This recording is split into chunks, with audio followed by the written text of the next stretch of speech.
Welcome back to PSC അശ്വമേധം. അപ്പോൾ July 18 നടക്കാനിരിക്കുന്ന 10th prelims പരീക്ഷയിൽ ചോദിക്കാൻ ഏറ്റവും കൂടുതൽ സാധ്യതയുള്ള 10 ചോദ്യങ്ങളാണ് ഇന്നത്തെ വീഡിയോയിൽ നമ്മൾ നോക്കാൻ പോകുന്നത്. അപ്പോൾ ഈ ചോദ്യങ്ങൾ 2026 തന്നെ PSC ചോദിച്ച ചോദ്യങ്ങളാണ്, ഏറ്റവും ഇമ്പോർട്ടൻ്റ് ആണ്. അപ്പോൾ നമുക്ക് ക്വസ്റ്റ്യൻസ് നോക്കാം. ആദ്യത്തെ ക്വസ്റ്റ്യൻ, ചരക്ക് സേവന നികുതി GSTയിൽ ഉണ്ടായിരുന്ന ഏത് സ്ലാബുകളാണ് പരിഷ്കരണത്തിൻ്റെ ഭാഗമായി ഒഴിവാക്കപ്പെട്ടത്? ചരക്ക് സേവന നികുതി അഥവാ GSTയിൽ ഉണ്ടായിരുന്ന ഏത് സ്ലാബുകളാണ് പരിഷ്കരണത്തിൻ്റെ ഭാഗമായി ഒഴിവാക്കപ്പെട്ടത്?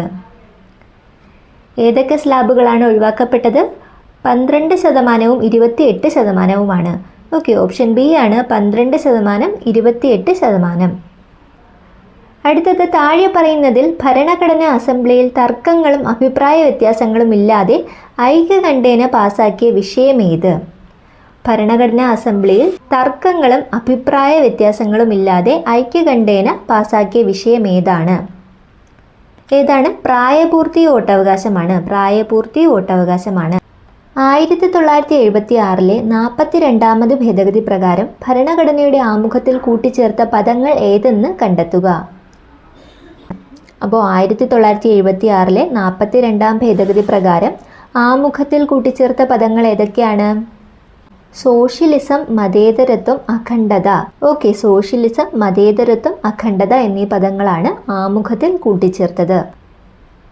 താഴെ പറയുന്നതിൽ സ്വത്തവകാശവുമായി ബന്ധപ്പെട്ട തെറ്റായ പ്രസ്താവന ഏത്? സ്വത്തവകാശവുമായി ബന്ധപ്പെട്ട തെറ്റായ പ്രസ്താവന.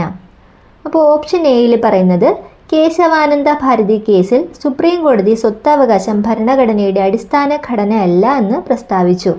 അത് ശരിയായിട്ടുള്ള പ്രസ്താവനയാണ്. ഓപ്ഷൻ ബിയിൽ പറയുന്നത് 1976 42ാമത് ഭരണഘടനാ ഭേദഗതിയിലൂടെ പാർലമെൻറ്റ് സ്വത്തവകാശത്തെ മൗലികാവകാശങ്ങളിൽ നിന്ന് നീക്കം ചെയ്തു. അപ്പോൾ പാർലമെൻറ്റ് സ്വത്തവകാശത്തെ മൗലികാവകാശങ്ങളിൽ നിന്ന് നീക്കം ചെയ്തത് ഏത് ഭേദഗതി വഴിയാണ്? അത് 1978 44ാം ഭരണഘടനാ ഭേദഗതിയിലൂടെയാണ്. ഓക്കെ, 42ാം ഭേദഗതിയല്ല, 44ാം ഭേദഗതിയിലൂടെയാണ്. 1978 44ാം ഭേദഗതിയിലൂടെ. അപ്പോൾ തെറ്റായിട്ടുള്ള പ്രസ്താവന ഓപ്ഷൻ ബി ആണ്. ഓപ്ഷൻ സിയിൽ പറയുന്നത് സ്വത്തവകാശം ഇപ്പോൾ നിയമപരമായ അവകാശം മാത്രമാകുന്നു. അത് ശരിയാണ്.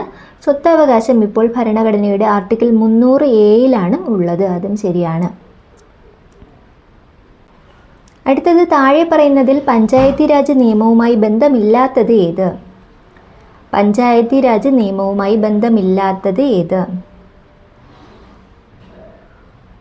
അപ്പോൾ ഇതിൽ ത്രിതല സംവിധാനം, സംസ്ഥാന തിരഞ്ഞെടുപ്പ് കമ്മീഷൻ രൂപീകരണം, 33% വനിതാ സംവരണം എന്നിവ പഞ്ചായത്തി രാജ് നിയമവുമായി ബന്ധമുള്ളവയാണ്. സംസ്ഥാന പിന്നോക്ക വിഭാഗ കമ്മീഷൻ്റെ രൂപീകരണം ബന്ധമില്ലാത്തതാണ്. ഓക്കെ, പഞ്ചായത്തി രാജ് നിയമവുമായി ബന്ധമില്ലാത്തത് ഏതാണ്? സംസ്ഥാന പിന്നോക്ക വിഭാഗ കമ്മീഷൻ രൂപീകരണമാണ്. അടുത്തത്, താഴെ പറയുന്നതിൽ നിന്ന് ശരിയായ ജോഡിയെ കണ്ടെത്തുക. അപ്പോൾ ഓപ്ഷൻ എയിൽ പറയുന്നത് കേന്ദ്ര പട്ടിക, പ്രതിരോധം, പോലീസ്, ജയിൽ. അപ്പോൾ യൂണിയൻ ലിസ്റ്റിൽ പെടുന്നതാണ് പ്രതിരോധം യൂണിയൻ ലിസ്റ്റിലാണ് വരുന്നത്. എന്നാൽ പോലീസും ജയിലും വരുന്നത് സ്റ്റേറ്റ് ലിസ്റ്റിലാണ്. ഓക്കെ, പോലീസും ജയിലും സംസ്ഥാന ലിസ്റ്റിലാണ് വരുന്നത്. അപ്പോൾ ഓപ്ഷൻ എ തെറ്റാണ്. ഓപ്ഷൻ ബിയിൽ പറയുന്നത് സംസ്ഥാന പട്ടിക, കൃഷി, ദേശീയപാതകൾ, തുറമുഖങ്ങൾ. അപ്പോൾ കൃഷി വരുന്നത് സംസ്ഥാന ലിസ്റ്റിലാണ്, സ്റ്റേറ്റ് ലിസ്റ്റിലാണ് കൃഷി വരുന്നത്. എന്നാൽ ദേശീയപാതകൾ, തുറമുഖങ്ങൾ എന്നിവ വരുന്നത് യൂണിയൻ ലിസ്റ്റിലാണ്. ഓക്കെ, യൂണിയൻ ലിസ്റ്റിലാണ് ദേശീയപാതകൾ, തുറമുഖങ്ങൾ എന്നിവ വരുന്നത്. ഓപ്ഷൻ സിയിൽ പറയുന്നത് സമവർത്തി പട്ടിക, വിദ്യാഭ്യാസം, വനം, ട്രേഡ് യൂണിയനുകൾ. ഓക്കെ, സമവർത്തി പട്ടിക എന്താണ്? കൺകറൻറ്റ് ലിസ്റ്റിലാണ് വിദ്യാഭ്യാസം, വനം, ട്രേഡ് യൂണിയനുകൾ എന്നിവ വരുന്നത്. ഓക്കെ, അപ്പോൾ അത് ശരിയാണ്. അവശിഷ്ടാധികാരങ്ങൾ, വിദേശകാര്യം, മൃഗസംരക്ഷണം, കറൻസി. അത് തെറ്റാണ്. അവശിഷ്ടാധികാരങ്ങളിൽ വരുന്നത് എന്തൊക്കെയാണ്? സൈബർ നിയമങ്ങളും IT-യും ഇ-കൊമേഴ്സും ഒക്കെയാണ് അവശിഷ്ടാധികാരങ്ങളിൽ വരുന്നത്. എന്തൊക്കെയാണ്? സൈബർ നിയമങ്ങൾ, ഇൻഫർമേഷൻ ടെക്നോളജി, ഇ-കൊമേഴ്സ് എന്നിവയാണ് അവശിഷ്ടാധികാരങ്ങളിൽ ഉൾപ്പെടുത്തിയിട്ടുള്ളത്. അപ്പോൾ ഓപ്ഷൻ ഡിയും തെറ്റാണ്. ശരിയായിട്ടുള്ള ജോഡി ഏതാണ്? ഓപ്ഷൻ സി ആണ്. അടുത്തത്, സിറ്റിസൺഷിപ്പ് ആൻഡ് സോഷ്യൽ ക്ലാസ് എന്ന പുസ്തകം രചിച്ചതാര്? സിറ്റിസൺഷിപ്പ് ആൻഡ് സോഷ്യൽ ക്ലാസ് എന്ന പുസ്തകം രചിച്ചതാര്? ഓപ്ഷൻ എ ആണ്, T.H. മാർഷൽ ആണ്. T.H. മാർഷൽ. അടുത്തത് രാജ്യസഭയെ സംബന്ധിച്ച തെറ്റായ പ്രസ്താവന കണ്ടെത്തുക. രാജ്യസഭയെ സംബന്ധിച്ച തെറ്റായ പ്രസ്താവന. രാജ്യസഭ സ്ഥിരം സഭയാകുന്നു, ശരിയാണ്. രാജ്യസഭ ഉപരിസഭയാകുന്നു, അതും ശരിയാണ്. രാജ്യസഭ അംഗത്തിൻ്റെ കാലാവധി 5 വർഷമാകുന്നു, അത് തെറ്റാണ്. രാജ്യസഭ അംഗത്തിൻ്റെ കാലാവധി എത്ര വർഷമാണ്? 6 വർഷമാണ്. ഓക്കെ, 5 വർഷമല്ല, 6 വർഷമാണ് രാജ്യസഭ അംഗത്തിൻ്റെ കാലാവധി. രാജ്യസഭ സംസ്ഥാനങ്ങളെ പ്രതിനിധീകരിക്കുന്നു, അത് ശരിയാണ്. ഓക്കെ, രാജ്യസഭ സ്ഥിരം സഭയാണ്, ഉപരിസഭ എന്നറിയപ്പെടുന്നു. രാജ്യസഭ സംസ്ഥാനങ്ങളെ പ്രതിനിധീകരിക്കുന്നു. രാജ്യസഭ അംഗത്തിൻ്റെ കാലാവധി എന്ന് പറയുന്നത് 6 വർഷമാണ്. അപ്പോൾ തെറ്റായ പ്രസ്താവനയാണ് ചോദിച്ചിട്ടുള്ളത്. ആൻസർ ഓപ്ഷൻ സി ആണ്. അടുത്തത് 2023 106ാമത് ഭരണഘടനാ ഭേദഗതി നിയമം എന്തുമായി ബന്ധപ്പെട്ടതാണ്?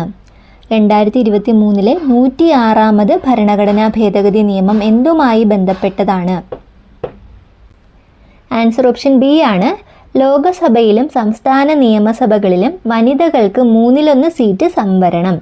ഓക്കെ, ലോകസഭയിലും സംസ്ഥാന നിയമസഭകളിലും വനിതകൾക്ക് 1/3 സീറ്റ് സംവരണമാണ് 106ാമത് ഭരണഘടനാ ഭേദഗതി നിയമം. അടുത്തത് ഇന്ത്യൻ ഭരണഘടനയുമായി ബന്ധപ്പെട്ട ശരിയായ പ്രസ്താവന ഏത്? അപ്പോൾ ഇതിൽ ശരിയായിട്ടുള്ള പ്രസ്താവനകൾ 1ഉം 2ഉമാണ്. ഭരണഘടനാ നിർമ്മാണ സഭയാണ് ഭരണഘടന നിർമ്മിച്ചത്. ക്യാബിനറ്റ് മിഷൻ പദ്ധതി പ്രകാരമാണ് ഭരണഘടനാ നിർമ്മാണ സഭ രൂപീകരിച്ചത്. ഓക്കെ, ഭരണഘടനാ നിർമ്മാണ സഭയാണ് ഭരണഘടന നിർമ്മിച്ചത്. ക്യാബിനറ്റ് മിഷൻ പദ്ധതി പ്രകാരമാണ് ഭരണഘടനാ നിർമ്മാണ സഭ രൂപീകരിച്ചത്. ആൻസർ ഓപ്ഷൻ ബി ആണ്. Only 1 and 2.